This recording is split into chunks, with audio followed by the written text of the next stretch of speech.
Bhakti, we have a Colorado River that's drying up. We have a drought that's unimaginable. You see the headlines and you go, really?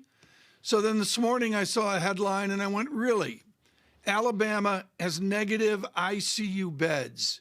Do you detect an outrage in the South that links the medical establishment towards the people that desperately need to get vaccinated? Is the outrage there? Definitely. There is empathy fatigue. Healthcare providers are burnt out, and there is a lack of beds. And the challenge is, it's not only people don't die of just COVID. People are still having heart attacks, strokes, sepsis, injuries, and there is insufficient resources to treat all those other people who may be vaccinated, who don't have COVID, but do definitely have medical emergencies.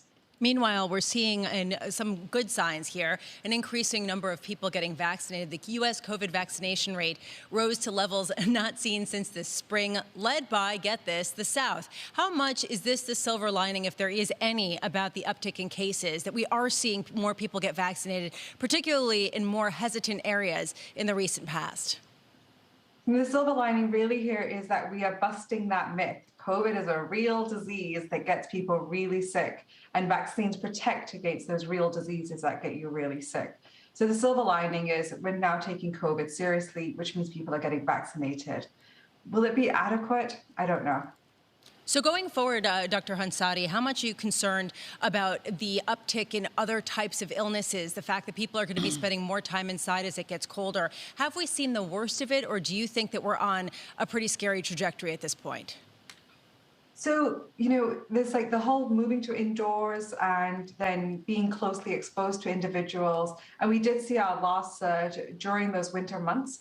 But the other challenge is that during the last surge, we had lockdown. People were not exposed to influenza, RSV, and rhinovirus. What we've seen in the pediatric population is that those diseases are coming back with a vengeance and are higher numbers and out of the normal seasonal range due to our lack of previous exposure.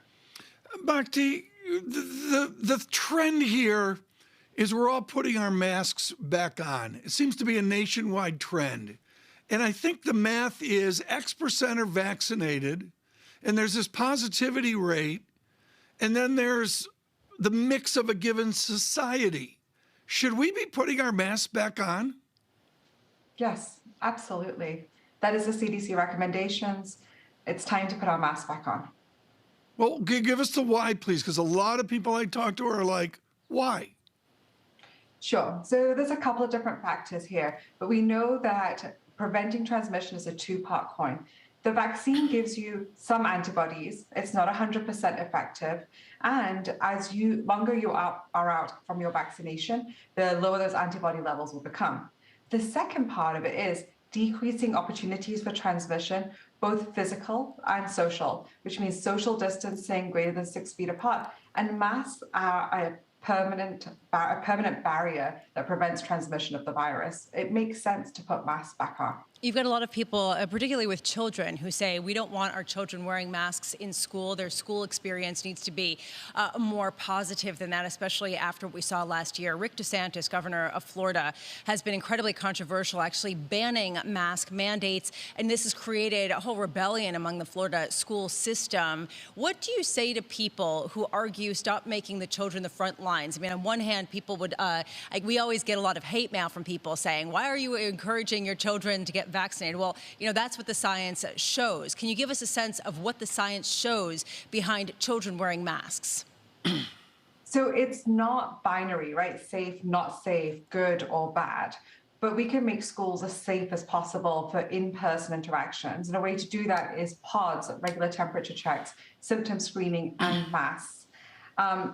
I would say, yes, masks are not ideal, but they're not harmful. We have known children to go to school wearing masks. I have a 3-year-old who is consistent with her mask, has enjoyed fruitful interactions, has become joyful since we've started in-person activities. I don't know that there is any science or evidence that shows that masks are harmful. But yes, it would be preferable to have our children going to school, playing in that playground, just how they used to be. But we're not there yet.